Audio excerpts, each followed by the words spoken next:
Hey guys, it's Splattered Plastic. I wanted to thank you guys for inviting us all to answer 6 questions on how we got into this hobby that we all share. First of all, I come from it from the music side. So while a lot of people collect action figures or watch all the horror films, I actually came to it from the music side itself, from the get-go. And to that end, I wanted to plug just a couple books. Blake Fischera's Scored to Death and Randall Larson's Musique Fantastique. So if you're like me and you came into this hobby more from the soundtrack and music side, these 2 books are indispensable. So to get to the questions, and again, I'm a little embarrassed because I just found your channel recently. And I just raced through it. I loved it. I loved every episode. You guys already feel like close friends, actually, because I share a lot of your opinions. And I also just want to grab a pint sometime and talk about some of the variants and releases and labels and everything. But to answer the questions, the first score I ever bought was E.T. I had this exact copy since I was a kid. This is my childhood copy of John Williams' E.T.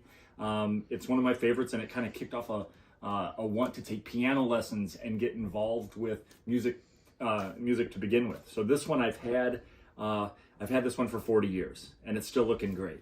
So E.T. was the first score I bought, and hot on the heels of E.T., like a year or 2, maybe even 3 later, I bought Amadeus. So a lot of kids were listening to pop, Michael Jackson, Prince, and so was I. But I really, really, really wanted to get into soundtracks. Went and saw Amadeus, and of course most of the music is Wolfgang Amadeus Mozart music used throughout, but there's some other things, and this actual one was the deluxe, so it had little bits of the dialogue from the film, which as a kid just blew me away. I loved it. So those are the first couple I bought, and again, I've been collecting soundtracks my whole life. So Poltergeist was an early one, Close Encounters was another early one, Jaws I had at a very early age, but I'll move on in the interest of time.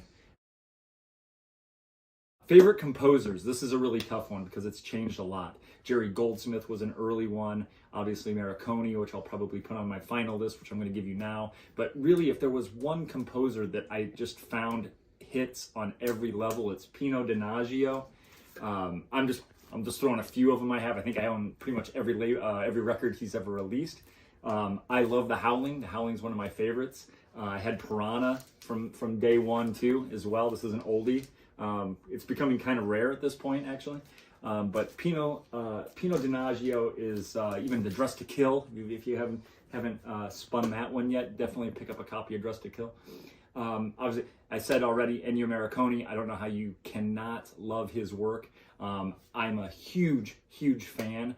I love his more elaborate work that he did on spaghetti westerns and early horror. And then my favorite, well, I mean, Heretic was awesome. If you don't have Heretic, you need Heretic. What I really liked with Morricone is he's such a professional that when he was brought in to do the soundtrack to The Thing with John Carpenter, he basically emulated, almost like The Thing would, John Carpenter. So it's like Morricone doing Carpenter. At times, it sounds like Carpenter, just maybe a little bit of class, a little more strings. But I love everything he did on this. This is one of my all-time favorite soundtracks. One of my all-time favorite movies as well, but and I have every variation. I just pulled this one off the shelf. Lately, The Thing has had numerous repressings, numerous variants, slipcases, everything. This is my play copy, so this is the one I brought tonight. And then, not a composer, but Goblin. Goblin, when I don't even want to listen to a soundtrack, or I don't really want to listen to a lot of strings or horns or tubas or anything like that, but I still kind of want to listen to something for Halloweeny or creepy in the horror genre, I'll pull out some Goblin records. So I included them here just because, they were important. They're so important. Like I say, I'm old, so this stuff has been going on for a long time in a lower, kind of in the minor leagues with Saraband or Terror Vision. But as you all know on this channel, with Death Waltz and Mondo, taking it to the next level, and then Waxworks, their engagement with their people has been great. They have like little clubs and little special offers. I'm kind of sad that Death Waltz is gone. I think we could have had a nice competition for another, I don't know, 10 to 20 years between Death Waltz and Waxworks. But yeah, I mean, the same labels I think everyone probably on your channel loves.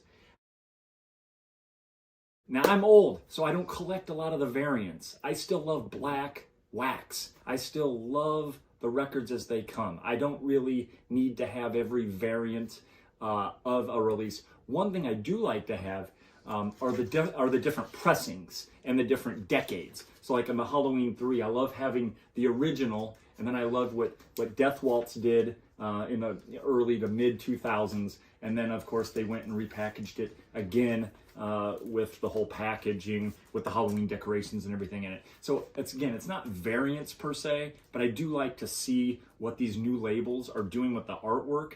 And for us H3 fans, for instance, we can't get enough of this stuff. So if you're really into one particular film, it's a lot of fun just to continue to get new pressings. And that usually comes with the variants as well. Rare Records was the last or second to last question. I have a ton of things that I think are rare. People go through my collection. They think are rare, and they're, oh wow, you have this. But things that I just pulled off, just a spur of the moment. I have Phantasm. Have had this one forever. I've had this one since day one. Recently, at my favorite record store, I found he had a copy of Dunwich Horror, the Dunwich Horror, and this was the first time I'd ever seen this out in the wild. So I had a blast just taking a look at that. Yeah, and I had to have it. I had to have it immediately. Same record store had a Dr. Phibbs that I've never seen also in the wild. I'd seen these obviously on Instagram or people posting stuff on social media, but I'd never seen one like without going to Discogs, without cheating. Never seen one in the wild at a record store, so I snagged that too. And then one that's near and dear to a lot of people's hearts, Friday the 13th in 3D, still with the glasses. I love it. And what am I currently listening to? Yeah, it changes. I'm listening to a lot of Richard Band lately, it seems. I'm listening to Clint Mansell's stuff a lot lately. I'd love to see some repressings on the Clint Mansell soundtrack for Moon. I think the artwork, I can just see kind of what Death Waltz or Mondo would have done with it. I can kind of see maybe Waxworks doing something kind of cool with the artwork for Moon. Sky's the limit there. But I just want to say thanks again for letting me answer some questions, because this is a crazy hobby. It's a lot of fun. Yeah, hope to meet you guys someday at a horror con or a record con down the road. Cheers.